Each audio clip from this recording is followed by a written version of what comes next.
Héctor, ¿alguien me puede ayudar a proyectarlo aquí?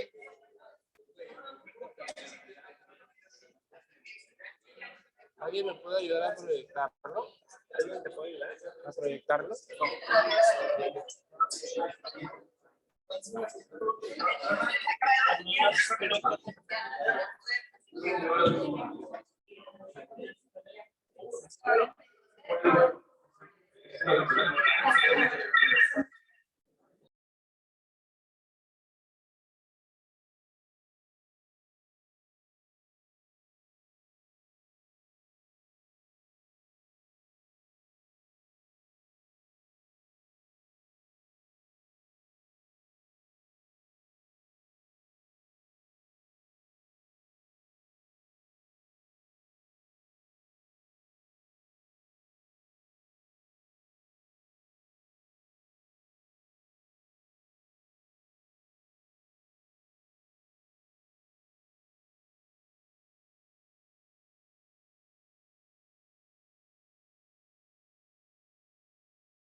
Buenos días.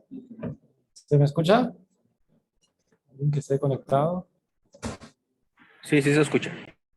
Muy bien. ¿Se puede ver las pantallas de...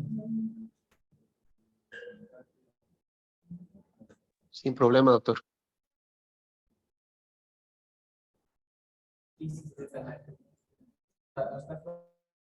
Pasa un problema aquí en la proyección del instituto.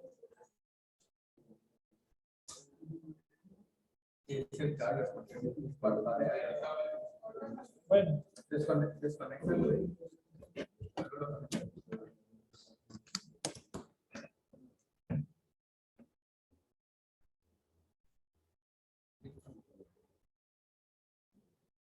Listo. Bueno, para una luz.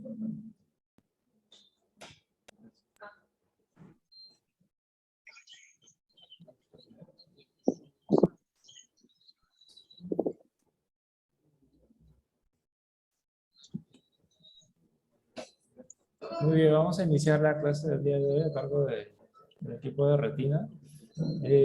Hoy el tema a tocar es retinitis pigmentosa o retinosis pigmentaria también conocido. Retinitis pigmentosa, distrofia de conos y bastones a predominio de bastones.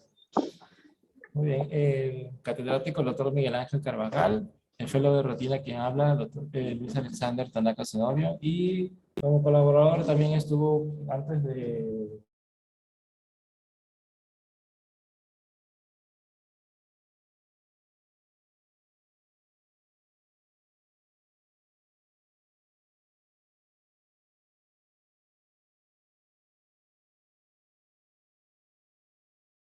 que es libre. Por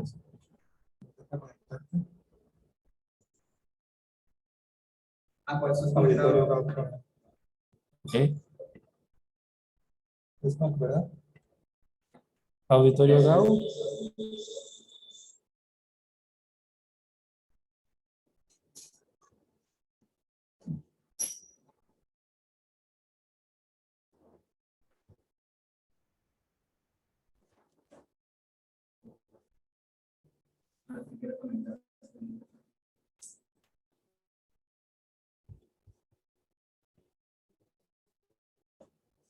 ¿Tienes la clave? Ahí dice la clave, pero si no me va a aparecer. Instituto con mayúsculas.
Bien, ahora sí.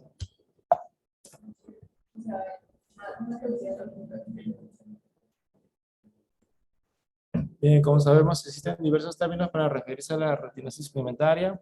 La definieron como retinitis pigmentaria, ceguera de conos y bastones, distrofia de conos y bastones, distrofia pigmentaria de la retina, degeneración de la retina y hemeralopia congenital. ¿Alguien sabe qué significa hemeralopia? ¿No?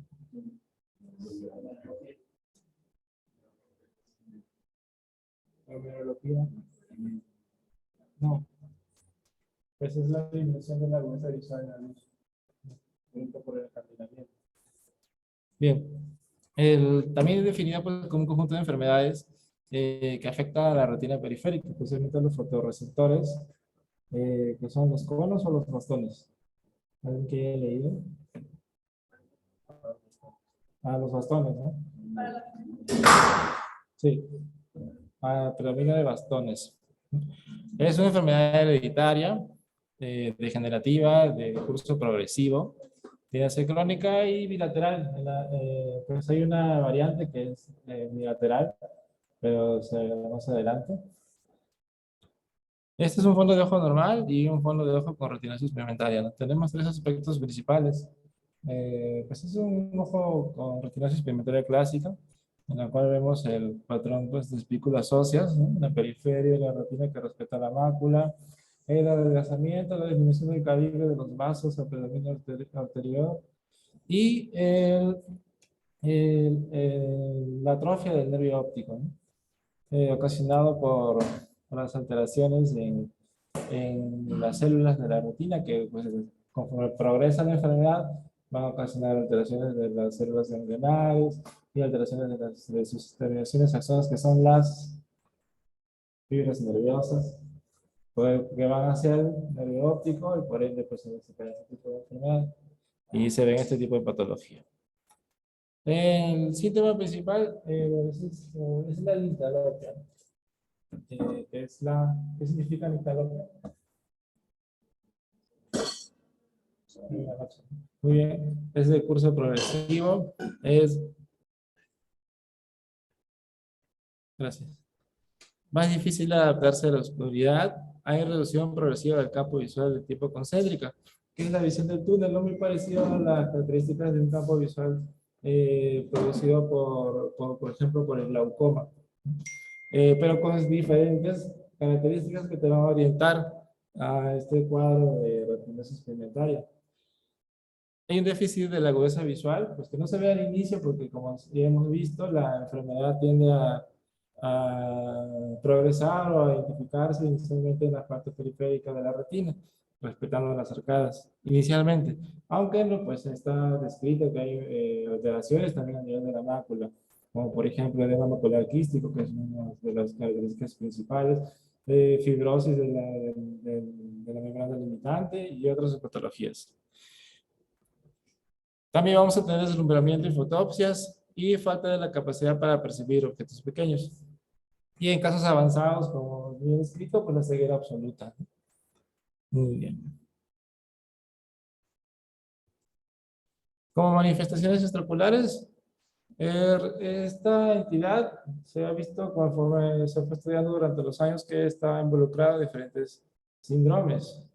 De respecto a, porque ya que es una enfermedad, pues de donde no hay mutaciones de genes, también está acompañado a otros síndromes que lo conforman, por ejemplo, retraso mental o sordera congénita. Dentro de ellos el más sonado, el que más deben recordar ustedes y que siempre preguntan en los exámenes, ustedes cuando vayan a postular en algún lado, es el síndrome de Usher, ¿no? Que tiene 3 tipos.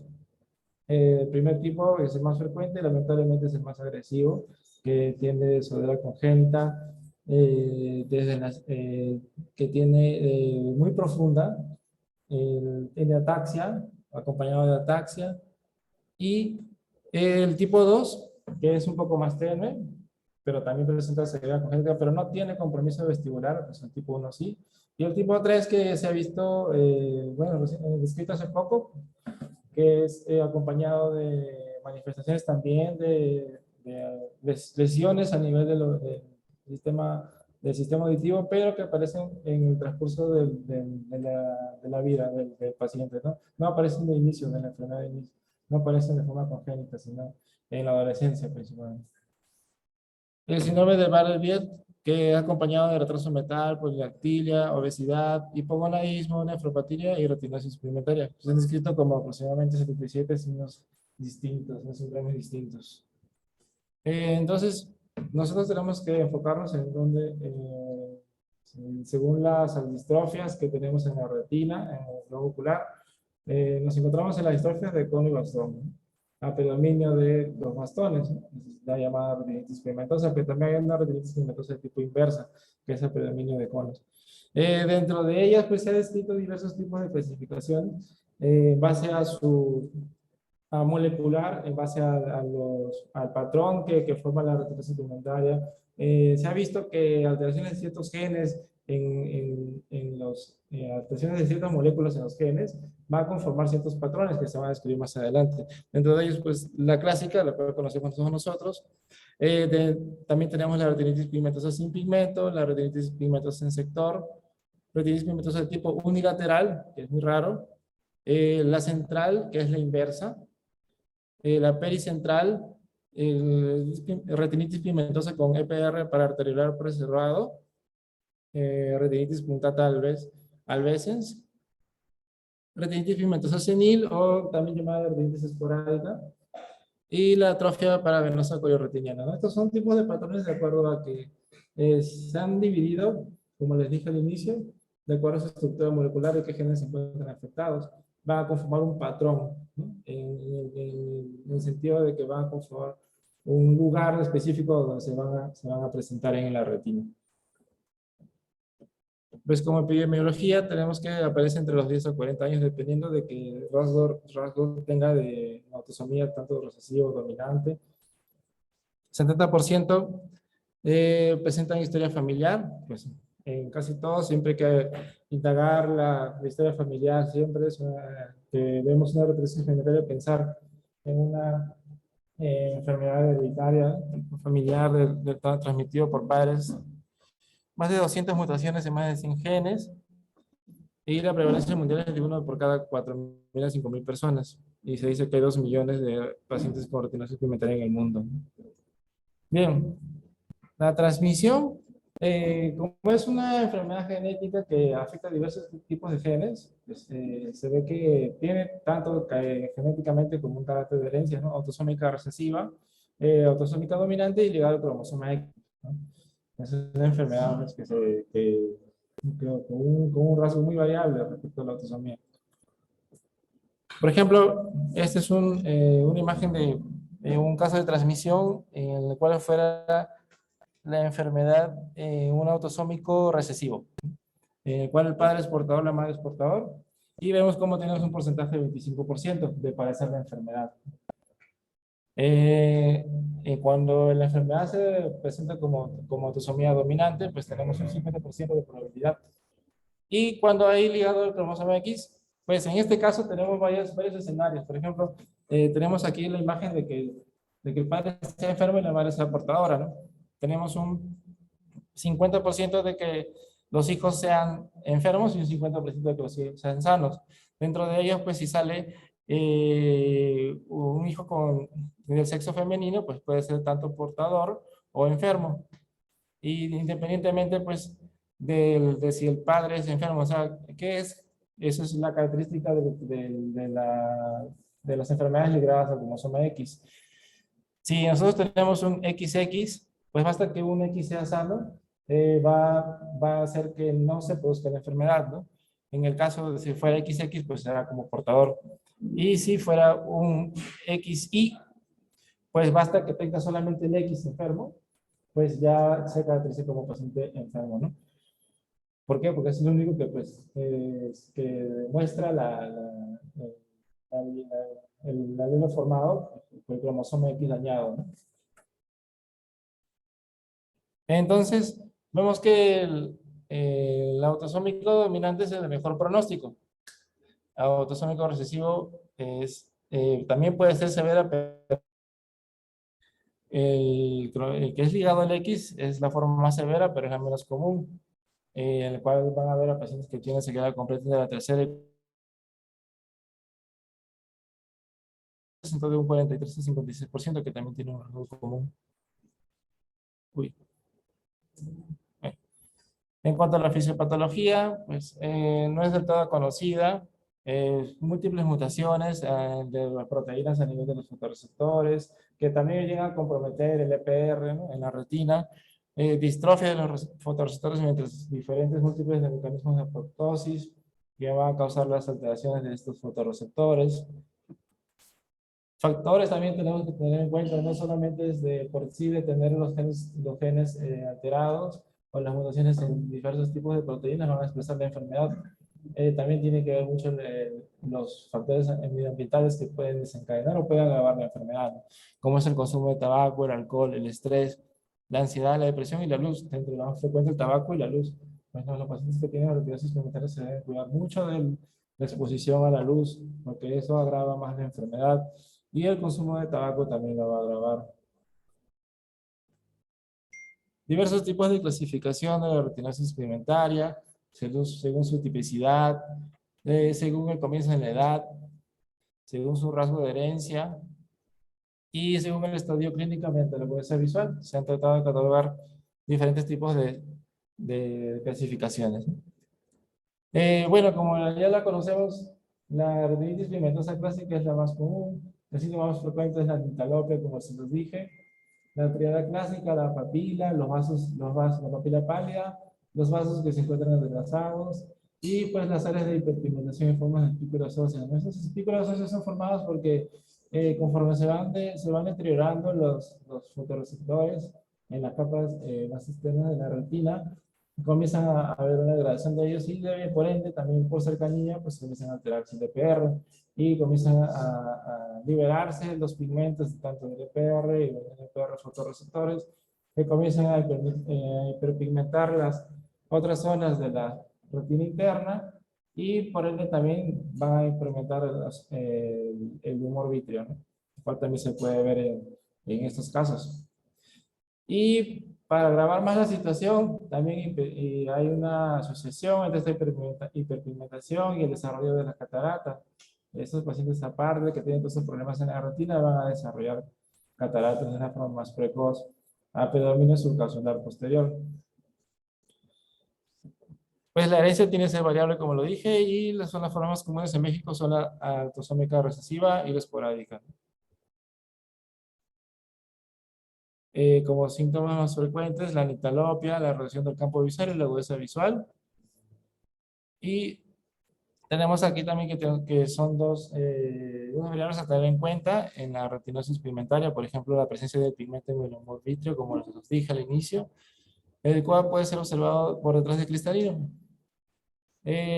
Pues la ausencia de este pigmento descartaría retinosis pigmentaria, pues no todo es absoluto, pues en el 100%, pero es muy frecuente tener pacientes con retinosis pigmentaria y pues que tengan este pigmento.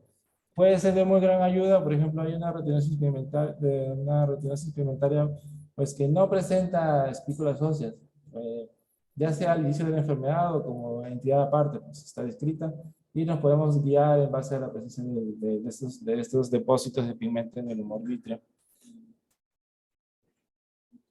Otra imagen de una retinosis pigmentaria clásica. Tres aspectos principales: las espículas óseas, la disminución del calibre de los vasos a predominio arterial y la palidez del nervio óptico, ¿no? Esta es otra variante, la retinitis pigmentosa sin pigmento. Es la ausencia de áreas de hiperpigmentación en forma de espículas óseas. Son el cuadro clínico, pues acá tenemos que basar más por el cuadro clínico porque no tenemos la imagen sugestiva, ¿no?, de las espículas óseas.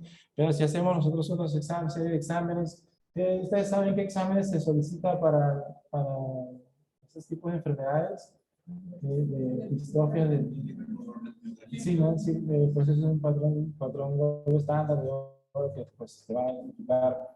La retinosis pigmentaria tiene un patrón muy claro, lo vamos a describir más adelante. Y dentro de ellas también se puede identificar los tipos de retinosis pigmentaria según la forma en cómo se comporta el electroretinograma. Pues uno escucha el electroretinograma y pues piensa lo peor porque es muy difícil de leerlo, ¿no? Pero es muy fácil. Es la electrofisiología, es como cuando hicimos la clase de electrofisiología del corazón. Tiene unas fases, igualito la onda que generan esta despolarización de las células nerviosas. También genera unos patrones que en ciertas enfermedades van a estar modificados. Y ahora la vamos a ver en este caso de la retinosis pigmentaria. También hay otra entidad pues, que es la retinitis pigmentosa en sector por el cambio de las estructuras moleculares en ciertos genes. Pues áreas bien definidas en atrofia clínica del EPR, con hiperpigmentación. Se localizan en los cuadrantes. Esta enfermedad tiende a iniciarse en los cuadrantes inferiores. Pues dentro de ellos, si dijeran que fuera nasal temporal, pues el predominio nasal. Padecimiento bilateral y simétrico, ¿no? Acá, por ejemplo, una imagen pues, en cuadrante inferior,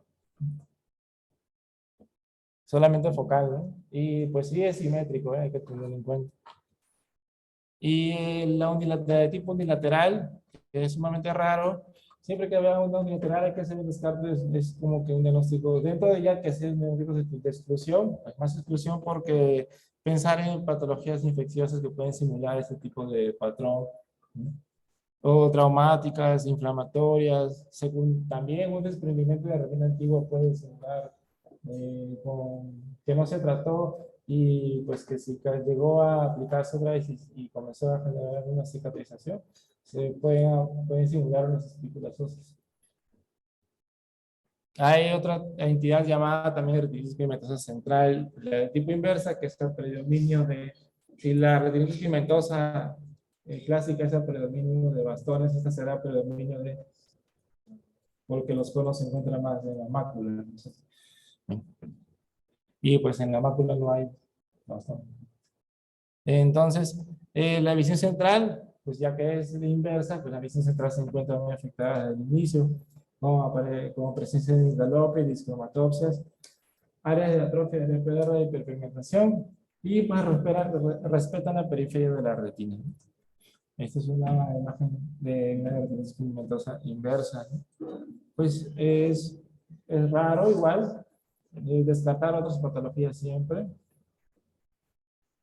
Retinitis pigmentosa pericentral también sigue el patrón de la retinitis pigmentosa clásica, pero es más afectada en la zona del ecuador y la periferia de la retina. Se encuentran libres, tienen buen pronóstico y no suelen progresar. Pues se encuentran afectadas pues, en la zona de las arcadas y cerca del ecuador, como lo van a ver en esta imagen. Ahora, si pues yo viera esta imagen, también podría pensar en otras patologías, ¿no? Hay una patología que es bien frecuente asociada a esta imagen, que es las de estrias angioides, por ejemplo. No sé si han escuchado esa enfermedad. Las estrias angioides, enfermedad de tejido conectivo por deficiencia de canales de calcio, muy relacionada a una entidad que se llama pseudosantoma elástico. Tiene un patrón muy característico que inicia desde el nervio óptico y no forma pues un anillo concéntrico, ¿no? Pues patrones inician en el nervio óptico y se va hacia y forma rodeada hacia el periferia. Este en cambio forma un patrón en anillo. Retinitis pigmentosa con EPR para telegrama preservado. Las áreas del EPR aparentemente no afectadas por debajo de las arterioles nada más. Tienen muy mal pronóstico y progresan muy rápido. Y la retinitis pigmentosa a veces. Múltiples puntos blanquecinos en la retina que respetan el área macular y pueden tener una orientación retal, como lo podemos ver en esta imagen.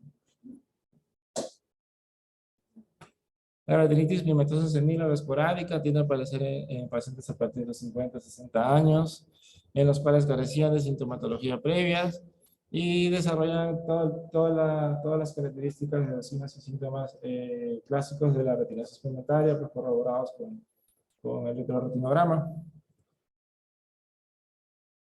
Viendo esta enfermedad, pues también hay que hacer el descarte de otras patologías, como por ejemplo distrofias de la retina, como la cloroideremia, que es una enfermedad también de los fotorreceptores y del EPR, la atrofia girata, que también es una enfermedad también de los fotorreceptores, en la cual va a haber una mutación de las proteínas. Y la atrofia paravenosa coloretiniana, pigmentada, es una atrofia que va a aparecer en los trayectos de los vasos de la retina, ¿no? Mire cómo acompaña la pigmentación de la formación de las espículas óseas a los vasos retinianos. Y dentro de ellos también hay que hablar un poquito del síndrome de Usher, que es dentro de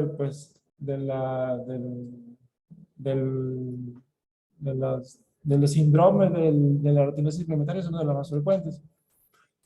Se dice que el 15 a 20% de los pacientes con retinosis pigmentaria están afectados con sordera, ¿no? Como les dije al inicio, había tipo 1, tipo 2 y tipo 3. Tipo 1 con sordera congénita neurosensorial, retinosis pigmentaria, en este caso severa, retinosis pigmentaria y compromiso de sordera profunda, habla inteligible y ataxia vestibular. El tipo 2, sordera neurosensorial moderada, habla inteligible, función vestibular y de progreso más lento. Y la de tipo 3, pérdida progresiva de audición y visto graduado que aparece en la pubertad.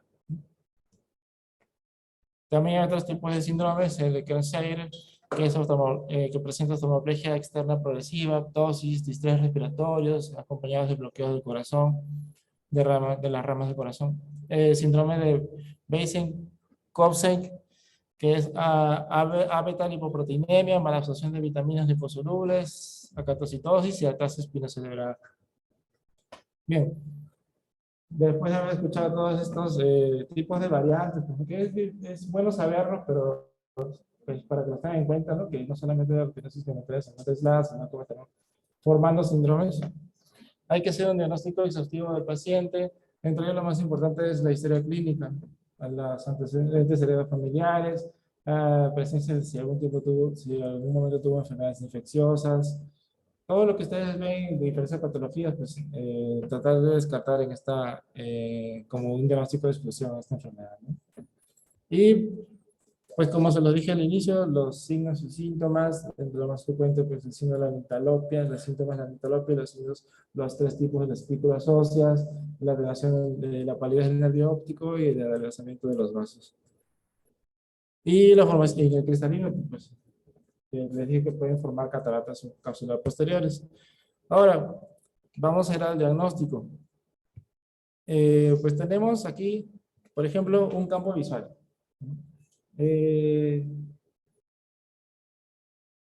Este de aquí, que estoy señalando, es de un ojo izquierdo y un ojo derecho.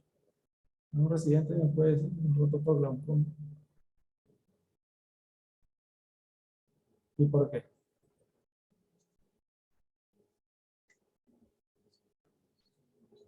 Así que se anime. ¿Dónde está la mancha ciega? Aquí, aquí, aquí, aquí. Aquí. Pues si está a la izquierda, entonces es un campo visual del ojo izquierdo. ¿No es así? Si la mancha ciega está a la derecha, es un campo visual del ojo derecho. Entonces, lo recuerdo porque pues tenemos que el campo visual temporal es más grande que el campo visual nasal. Esta enfermedad tiene una tendencia a formar escotomas en tipo anillo al inicio, ¿no? En los 20-30 grados de centrales, que conforme progresa la enfermedad va a conformar el clásico escotoma en anillo. Ven aquí, ¿no? Una zona de visión tubular, un escotoma en anillo y una visión periférica. Como lo dijimos al inicio, la prueba pues, de oro es el electroretinograma. Recordar, para resumirlo y no ahondar un poco más en electrofisiología, tenemos una onda A y una onda B. El electroretinograma se puede hacer tanto en condiciones escotópicas y fotópicas. ¿Alguien sabe qué significa eso? En condiciones escotópicas. Escotópicas es en la luz o en la oscuridad. Fotópicas es en la luz o en la oscuridad. Foto en la luz. Y escotópicas es en la oscuridad.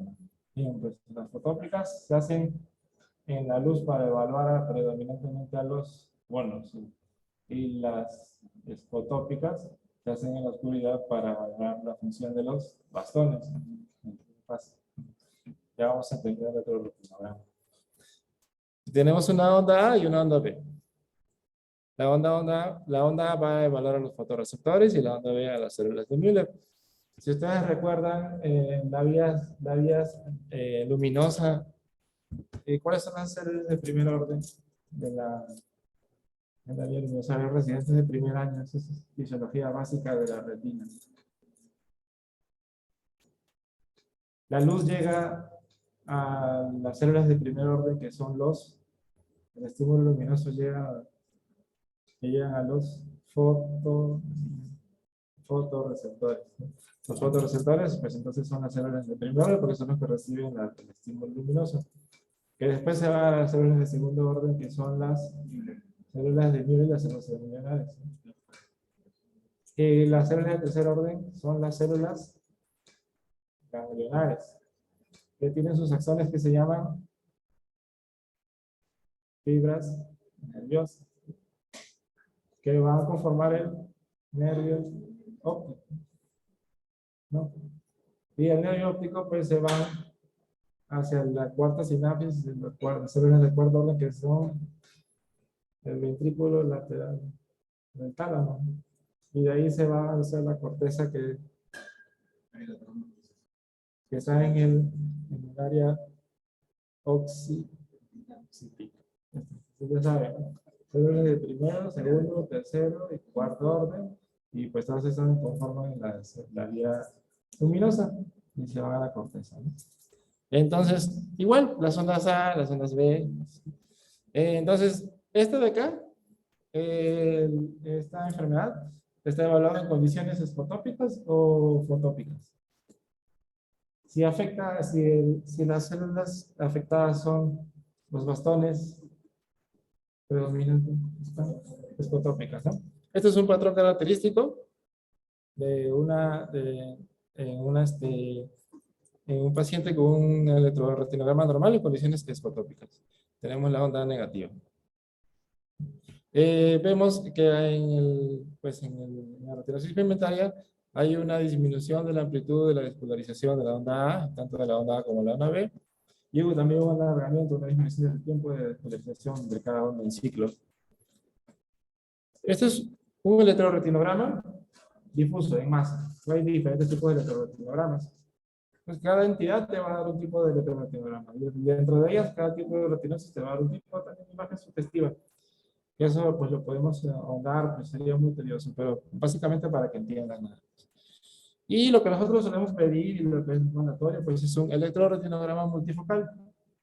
Así como el OCT, ¿no? También hay otro tipo de electroretinograma que va a mandar diferentes estímulos luminosos a cada parte de la retina.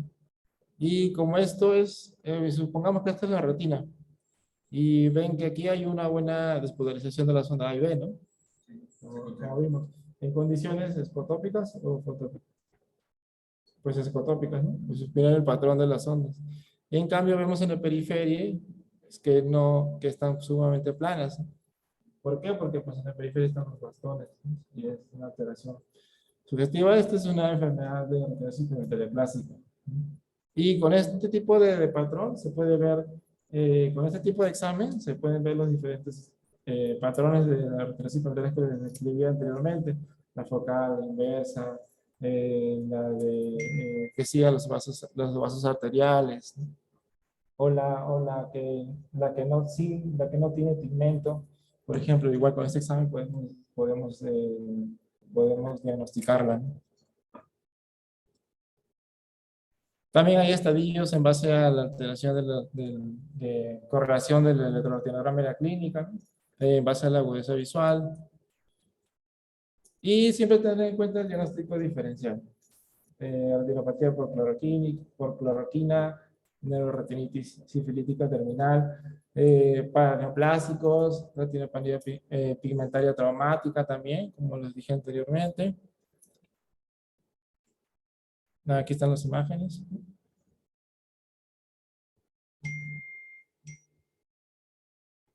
Pigmentaria traumática. Y las complicaciones, pues como les describí, el desarrollo de catarata, asociaciones con la miopía o en caso sea ligada a cromosoma X también puede haber hipermetropía y glaucoma de ángulo estrecho. Las alteraciones que pueden causar a nivel de la mácula, como edema macular tipo quístico. Y el consejo genético, ¿no? Entender la enfermedad, aprender a vivir con la enfermedad, todo, pues la consejería que recibe el paciente, porque es un paciente que pues, tiene una tendencia a ceguera, no queda cieguito, y tenemos que darle una buena consejería. Manejo, pues he visto que la vitamina A tiene un efecto protector en la retina en este tipo de enfermedad, pues no demostrado al 100%, pero sí ya se ha visto que tiende a disminuir un poco la progresión de la enfermedad. Evitar la exposición a la luz, evitar el consumo de tabaco. Se ha visto que se ha probado con todo, ¿no? Con células madres, antiangiogénicos, corticoides, pues sin ningún resultado. Y pues ahora actualmente tenemos los dispositivos de ayuda visual, como lo vamos a ver aquí. Este es un dispositivo de ayuda visual en el cual quirúrgicamente se insertan unos electrodos a nivel de la retina y dice que va a estar comunicado con unos lentes que van a contener una cámara que van a enviar la señal y la van a traducir en forma de señales luminosas hacia el electrodo, estímulos nerviosos que van a ir desde la retina hasta que van a pues generar esa conexión que está ausente, ¿no? Por los fotorreceptores, ¿no? Y van a estimular por todas las vías que les expliqué hasta la corteza, ¿no?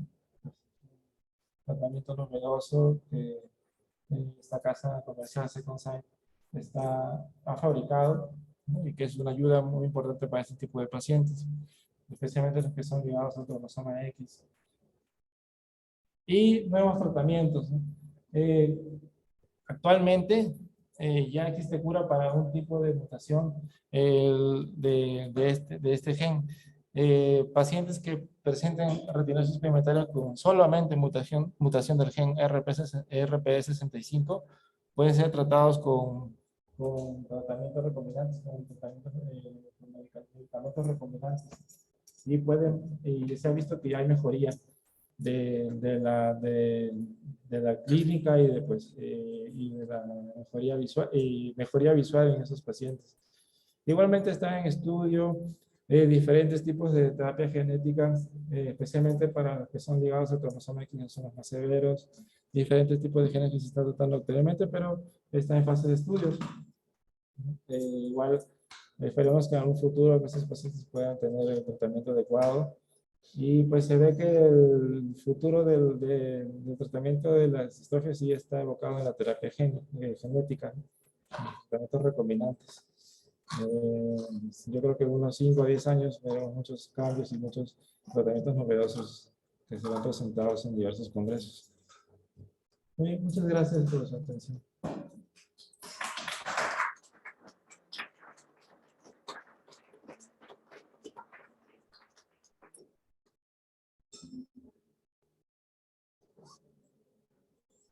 ¿Alguna duda? Consulta, doctor. Hablaba de la vitamina la tenemos que dejar así como por ejemplo 200.000 unidades, 400.000 unidades. Exacto. De por vida. Pues, cuando yo no he revisado si es de por vida, pero en donde yo me formé como residente, el doctor que tenía a sus pacientes los daba descansando 3 meses y descansaba un mes, y otros 3 meses, un mes, 3 meses, un mes, 3 meses. El doctor suele ser igual. No he leído si ese será el tratamiento correcto, pero pues me quedé con eso. Y yo también, pues, soy igual.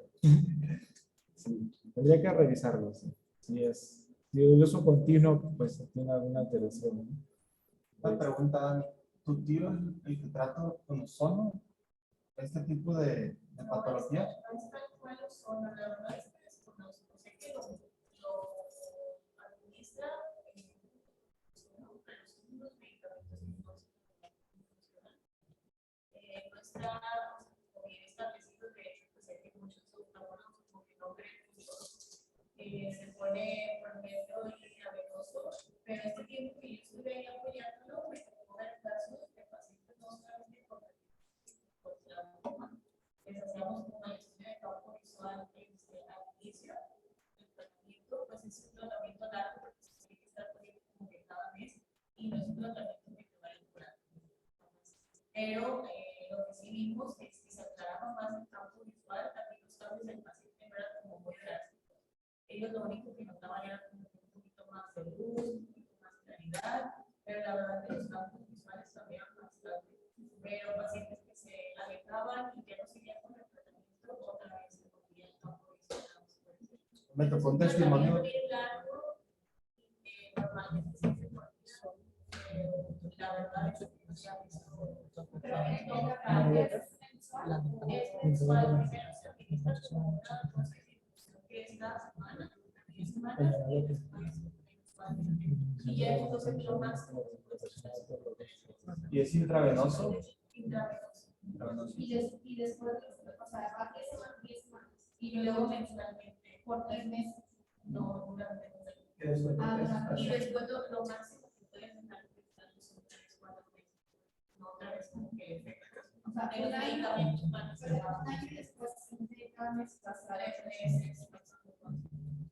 La verdad no sé cómo tal los medicamentos. ¿Cuáles son? Y ¿qué laboratorio? No sé, son medicamentos obviamente que se son de bloqueo. Exactamente.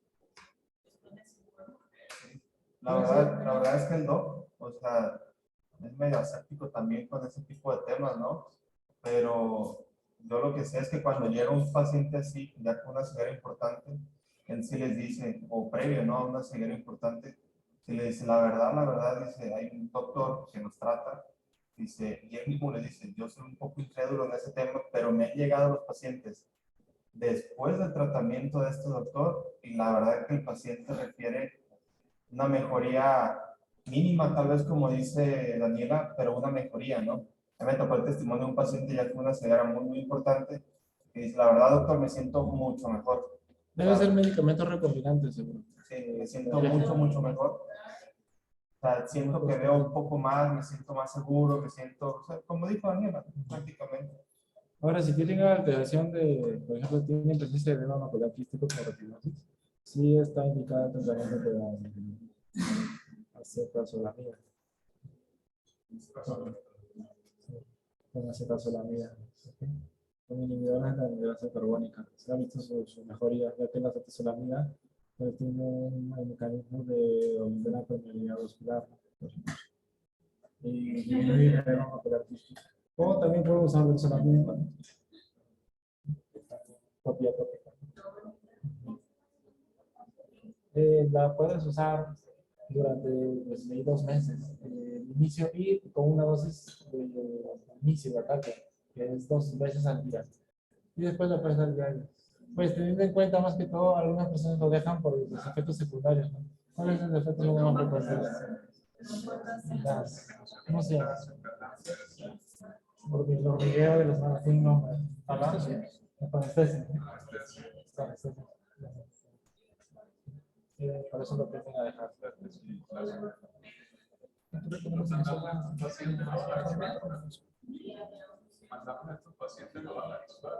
Sí, por supuesto. Baja visual, uso de dispositivos de mejoría visual para baja visual. La verdad es que hablando también de del pronóstico visual, hay algunos subtipos, como dijo Tanaka, que tienen buen pronóstico visual. A mí me ha tocado ver 1 o 2 niños, creo que fue en Guatemala, de 6 y 7 años, eran hermanitos. Y los dos ya con una ceguera importante, con reducción de campos visuales. Y la verdad es que algunos te vas a encontrar pacientes ya adultos, mayores, arriba de los 60 años, con una buena agudeza visual. No todos tienen tan mal pronóstico, todo va a depender mucho de la progresión y la localización de las espículas, de la retinosis y toda la afectación, ¿no? Pero algunos suelen tener algo de buen pronóstico. Muy bien, eso sería todo. Muchas gracias. Hasta luego.